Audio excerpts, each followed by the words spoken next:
This is the story of Winnie the Pooh and Tigger, too. You can read along with me in your book. You will know it is time to turn the page when you hear the chimes ring like this. Let's begin now.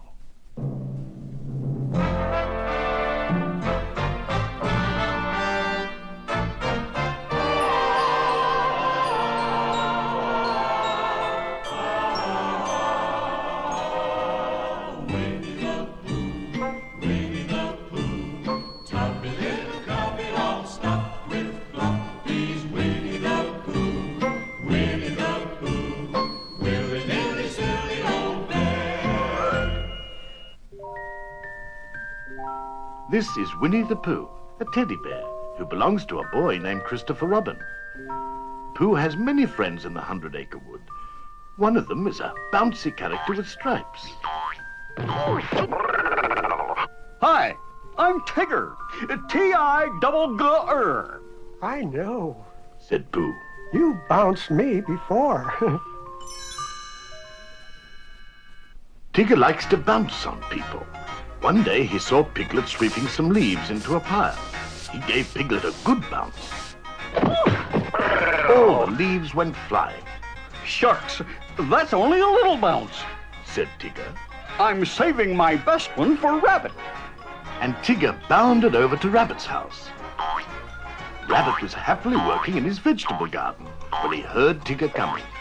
Hello, Long Ears. No, Tigger, don't bounce. But Rabbit couldn't stop Tigger's bounce. Carrots went flying in all directions. Tigger, just look at my beautiful garden. Wailed Rabbit. Yuck, messy, isn't it? Said Tigger. Messy, it's ruined. Oh, why don't you ever stop bouncing? Because bouncing is what Tiggers do best. Rabbit was so upset about his garden that he called a meeting at his house, which Pooh and Piglet attended. Attention, everybody. Something has got to be done about Tigger's bouncing. Now, I have a splendid idea. We'll take Tigger for a long explore in the woods and lose him. And when we find him, he'll be a more grateful Tigger. And, oh, how can I ever thank you for saving me, Tigger? And we'll tell him to stop bouncing. So the next morning, the friends set out for the woods. Tigger bounced along in front of the others. Then, when Tigger wasn't looking, Rabbit, Pooh, and Piglet hid in a hollow log. Tigger suddenly realized he was alone. Now, where do you suppose old Long Ears went to? Hello? Where are you, fellows? Gee, they must have gotten lost. And Tigger bounced off to find his friends. When Tigger had gone, the three friends came out of the hollow log. Rabbit snickered. You see, my splendid idea is working. Now we'll go and save Tigger. But as they walked on, they kept coming back to the same sand pit. Pooh, who was a bear of very little brain, said, That sand pit is following us. Maybe we are lost, Rabbit. Nonsense, Pooh. I know my way home. And Rabbit left to prove he could find his way home. After Rabbit had been gone a while, Pooh felt a rumbling in his tummy. I think my honey pots are calling to me. Come on, Piglet. My tummy knows the way home. Just then, who should appear but Tigger? He bounced Pooh and Piglet. I thought you fellers were lost. Where's old Long Ears? It turned out that the only one who was really lost was Rabbit. All alone in the dense woods, he jumped at every sudden noise. Rabbit grew more and more afraid.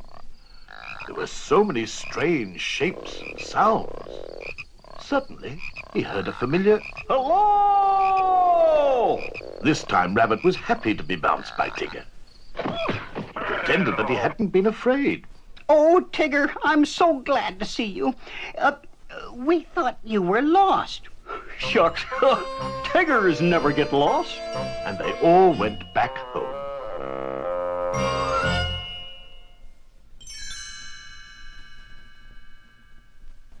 Chapter 2.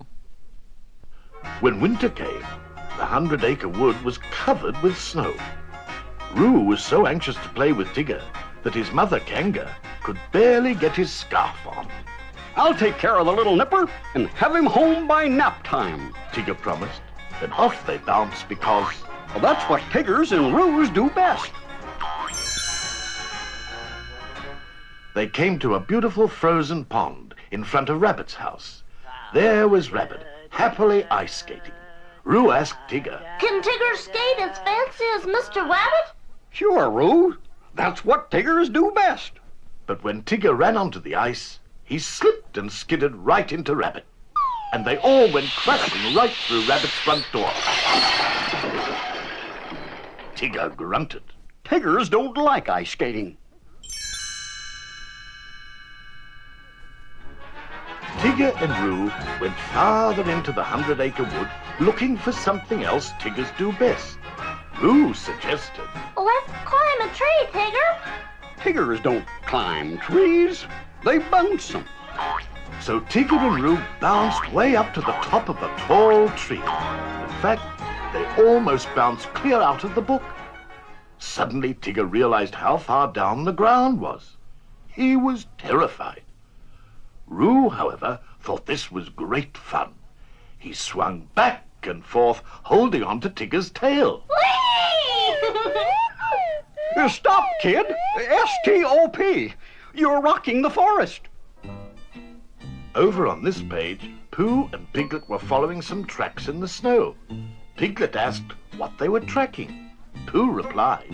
I won't know until I catch up with it. Just then, Pooh and Piglet heard a sound in the distance. Hello! Pooh didn't know that it was Tigger calling for help. I hope it isn't a fierce jaguar, because they halloo and then drop on you. But it wasn't a jaguar. It was only Tigger and Roo up in the tree. Pooh looked up. Are you all right, Roo? I'm all right, but Tigger's stuck. How did you and Tigger get way up there? We bounced up. Well then, why don't you bounce down? Pooh was very smart for a bear of very little brain, and so Roo bounced down. But Tigger was still too afraid to jump that far. You see, Tigger, all your bouncing has finally gotten you in trouble. Who are you? I'm the narrator. Oh, well, narrate me down from here.